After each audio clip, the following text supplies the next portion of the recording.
베드로후서 2장입니다. 베드로후서 2장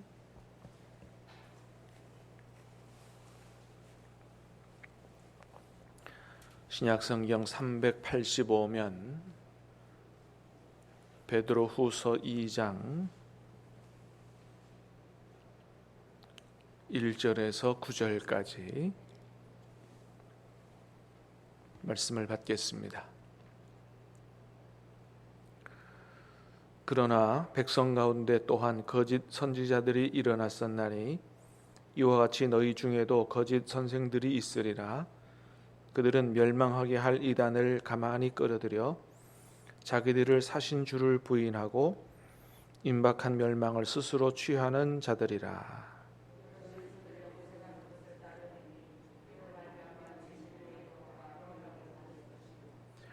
그들이 탐심으로써 지어낸 말을 가지고 너희로 이득을 삼으니 그들의 심판은 옛적부터 지체하지 아니하며 그들의 멸망은 잠들지 아니하느니라.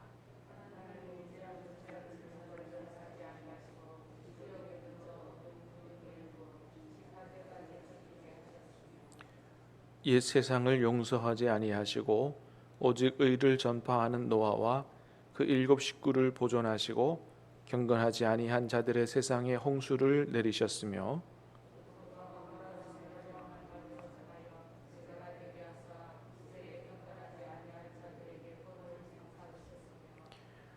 무법한 자들의 음란한 행실로 말미암아 고통당하는 의로운 롯을 건지셨으니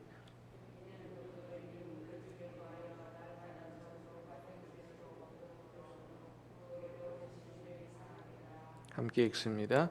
주께서 경건한 자는 시험에서 건지실 줄 아시고 불의한 자는 형벌 아래에 두어 심판날까지 지키시며 아멘. 자, 오늘 본문은 베드로가 베드로 공동체에게 이 편지를 쓰는 주된 이유 중에 하나인 거짓 선생들에 관한 이야기입니다. 자, 1절 말씀을 다시 한번 볼까요? 시작. 그러나 백성 가운데 또한 거짓 선지자들이 일어났었나니 이와 같이 너희 중에도 거짓 선생들이 있으리라. 그들은 멸망하게 할 이단을 가만히 끌어들여 자기들을 사신 주를 부인하고 임박한 멸망을 스스로 취하는 자들이라. 아멘. 자, 옛날에도 이스라엘 백성 가운데 거짓 선지자들이 많이 일어났었죠.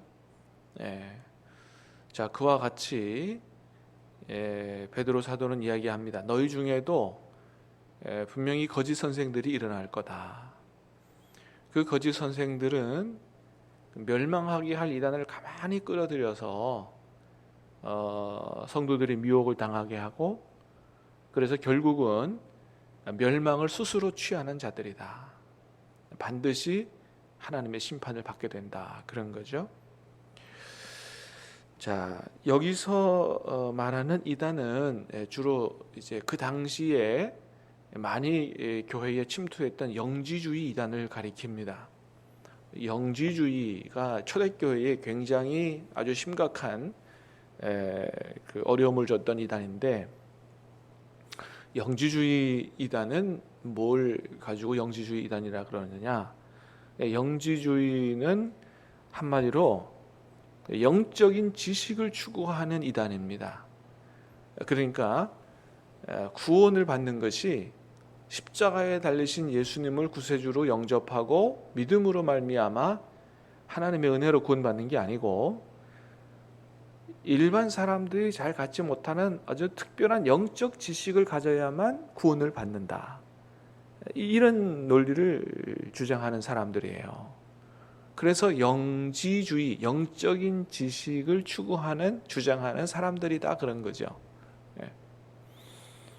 여러분, 우리가 구원받는 것은 일반 성도들이 체험하지 못하는 특별한 영적 지식을 가져야만 구원받는 게 아니잖아요. 우리는 뭐예요? 하나님의 은혜로, 여러분, 하나님이 우리를 택하신 줄 믿습니다. 하나님이 은혜를 주셨기 때문에 하나님이 은혜 가운데 믿음을 갖게 됐고 그 믿음을 통해서 우리가 구원을 받는 거거든요. 이런 면에서 영지주의와 우리 기독교의 진리는 다른 거죠. 그리고 이 영지주의자들은 이원론주의자들이었습니다. 이원론주의자들이라고 하는 건 뭐냐면 영과 육을 따로 보는 거예요. 영은 굉장히 선하고 착한 것으로 보고요, 육신은 굉장히 악한 것으로 보는 거예요. 그래서 이 영과 육을 완전히 반대되는 개념으로 봐서 이 영은 영이신 하나님은 절대로 악한 물질인 육신을 입을 수 없다, 이런 걸 주장하는 사람들입니다. 이 이원론의 문제는 바로 거기 있어요. 하나님은 영이시고 선하신 분이거든요. 그런 분이 어떻게 악한 이 육신을 입을 수가 있느냐, 그렇게 할 수 없다는 거죠. 그래서 이원론이에요, 따로따로. 그럼 뭐가 심각한 문제가 생깁니까? 성탄을 부인하는 겁니다. 아기 예수님이 메시아인데 하나님이 보낸 하나님의 아들이, 하나님이신 그분이 아기 예수의 몸으로 올 수가 없다는 거예요. 선하신 하나님이 어떻게 인간의 몸을 입을 수 있느냐 말이죠. 안 된다. 그래서 성육신을 부인하고 이 땅에 오셔서 사셨던 예수님을 구세주로 부인하는 거죠. 심각한 문제가 일어나는 것입니다. 그리고 육신이 약하기 때문에 이 육신에 좀 고통을 가해야 된다. 그래서 극단적 금욕주의로 흐르는 이런 사람, 영지주의가 두 방향으로 흘렀는데, 하나는 극단적 금욕주의, 또 하나는 어차피 구원받는 것은 육신은 아니고 영혼만 구원받기 때문에 육신으로 아무리 죄를 져도 별 상관이 없다. 그래서 마음껏 죄를 짓는 이런 방탕주의로 흐르는 이런 폐해가 바로 영지주의 이단의 폐해였습니다. 그래서 여러분, 오늘 본문에도 2절에 보니까 뭐라 그랬어요? 2절에 시작.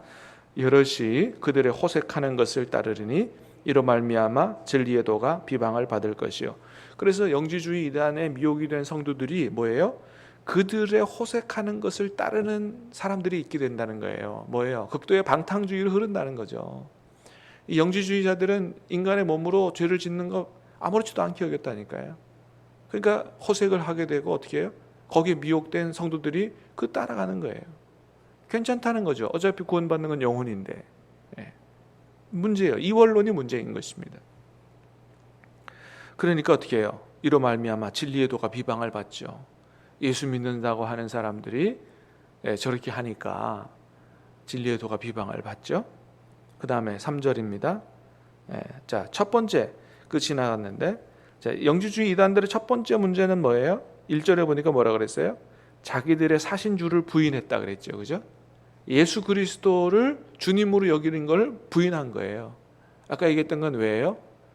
이 땅에 사신 예수님은 하나님의 아들이 아니다. 부인하는 거죠. 왜? 영지주의 이단에 따르면 하나님이 인간의 몸을 입을 수가 없다. 그러니까 영지주의 이단의 폐해가 첫 번째, 예수 그리스도를 부인하는 것입니다. 두 번째 뭐예요? 방탕주의로 흐르는 것이죠. 호색하는 것이죠. 세 번째 뭡니까? 3절 시작. 그들이 탐심으로써 지어낸 말을 가지고 너희로 이득을 삼으니 그들의 심판은 옛적부터 지체하지 아니하며 그들의 멸망은 잠들지 아니하느니라. 또 이들 영지주의자들, 이 거짓 선생들의 특징 중에 하나가 뭐냐면 탐심을 가졌다.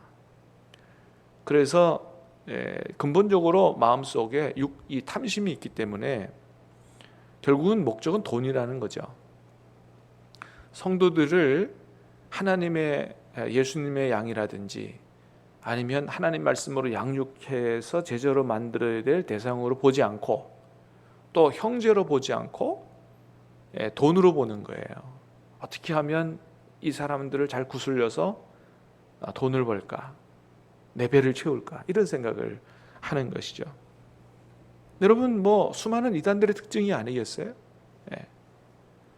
결국 그래서 이단들이 그 이단들의 교주나 수장들이 어마어마한 돈을 벌고 수많은 사람들이 피해를 입게 되는 이것이 이제 이단의 문제죠. 오늘날의 이단들 다 마찬가지입니다. 자, 그런 이단들이 그들의 심판은 옛적부터 지체하지 아니하며 그들의 멸망은 잠들지 않는다. 반드시 하나님 앞에 심판을 받는다는 거예요. 옛날에 하나님께서 어떻게 불의한 세력들을 심판한지를 보면 그들의 심판이 반드시 있다는 사실을 보게 된다. 그래서 몇 가지 예를 듭니다. 4절 시작.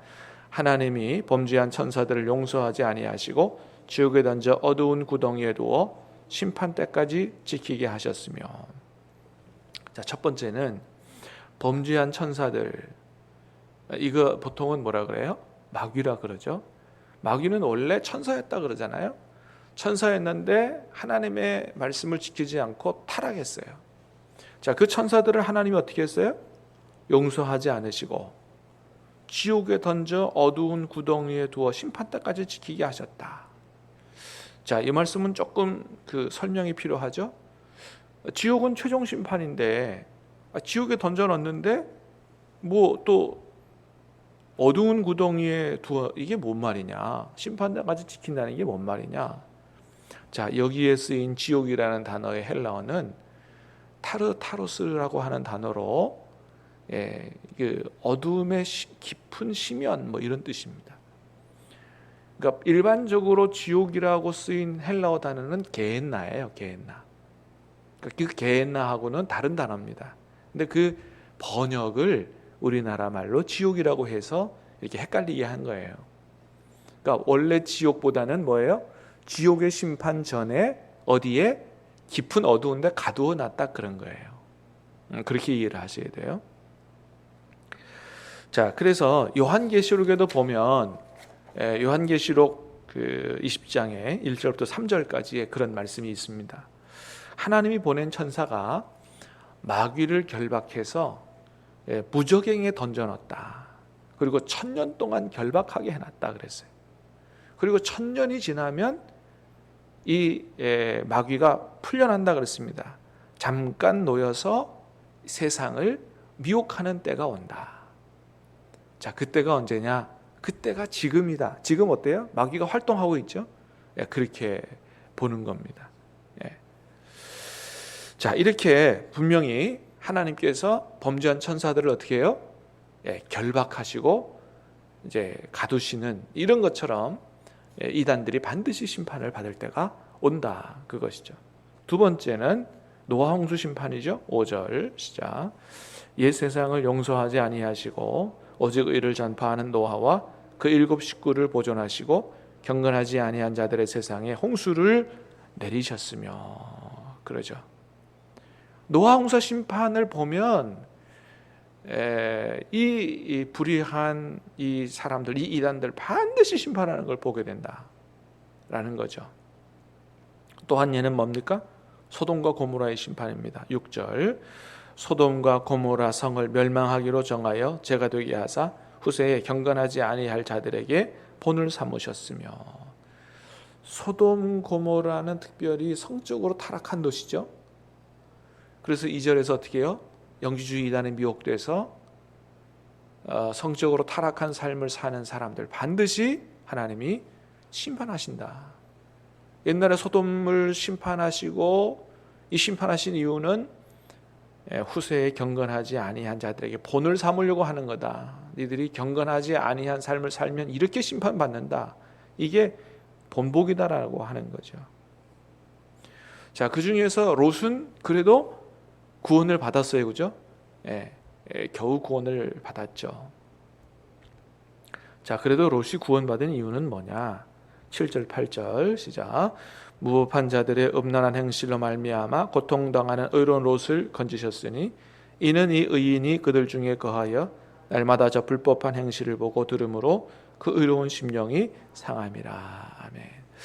자, 롯이 사실은 소돔까지 가게 된 원인이 뭐예요? 아브라함처럼 믿음으로 하나님의 인도를 따라 살지 않고 좋은 땅 찾아서 간 거예요. 외삼촌에게 양보도 안 하고 물질 쫓아 산 거죠. 그러다 보니까 소돔까지 가게 된 거거든요. 그러니까 물질을 추구하는 그리스도인이었다 이렇게 얘기할 수 있을까요? 자, 그러나 그럼에도 불구하고 소돔 땅에서 어떻게 해요? 그 성적으로 타락한 땅에서 성적인 범죄에 물들지 않았습니다. 그런 타락한 현실을 보고 늘 마음이 괴로웠어요. 하나님 앞에 그래도 기도하지 않았겠어요? 예. 여러분, 우리는 어떠하냐는 거죠. 오늘날 우리 시대가 소돔과 고모라와 그렇게 다른 게 뭐냐? 예, 물질적으로, 성적으로. 자, 그런데 이런 현실을 보고 우리는 어떠하냐? 롯이 괴로워했던 그런 괴로운 심령을 가지고 있느냐? 이 세상을 보며 이 세상이 이래서는 안 되는데 괴로워하며 탄식하며 하나님 앞에 기도하고 있느냐? 노아도 마찬가지였습니다. 노아홍수 심판 전에 노아는 어떻게 살았습니까? 의를 전파했다 그랬습니다. 오늘날로 말하면 복음을 전하는, 너희들 그렇게 하다가 심판받는다. 하나님의 심판이 오니 내 얘기를 듣고 구원의 방주로 들어오라. 이렇게 복음을 전했다는 거죠. 그래서 이런 경건한 사람들, 마지막 심판 때까지 복음을 전하고 또 타락한 세상을 보며 탄식하며 괴로워하며 기도하는 이런 모습이 바로 경건한 자들의 모습이다. 자, 9절입니다. 시작. 주께서 경건한 자는 시험에서 건지실 줄 아시고 불의한 자는 형벌 아래에 두어 심판 날까지 지키신다. 그래서 우리는 어떻게 살아야 된다고 말씀하는 겁니까? 세상에 휩쓸리지 말고 기도하고 깨어있고 특별히 이단에 미혹되지 말고 경건하게 주님 앞에서 살아가는 그런 저와 여러분들 다 될 수 있게 되기를 주님의 이름으로 축복합니다. 기도하겠습니다. 은혜로우신 주님 감사합니다. 오늘 이 아침에도 우리에게 생명의 말씀을 주시고 아버지 하나님 2000년 전에 초대교회에 틈탔던 이런 영지주의 이단들 또 그들의 하나님의 심판을 바라보면서 아버지 하나님 우리는 이 땅에서 이 시대에 혼탁한 시대에 어떻게 살아가야 될 것인가를 깨닫게 하시오니 감사합니다. 아버지 하나님 영적으로 깨어있게 하시고 참으로 하나님 기뻐하시는 것을 잘 분별하게 도와주시고 절대로 이단에 미혹되지 않게 하시며 참으로 오로지 예수 그리스도 주님의 이름을 붙들고 말씀 안에서 기도하며 그렇게 경건하게 살아갈 수 있도록 우리의 삶을 인도하여 주시옵소서. 모든 것을 주님께 의탁하오며 예수님 이름으로 기도하옵나이다. 아멘.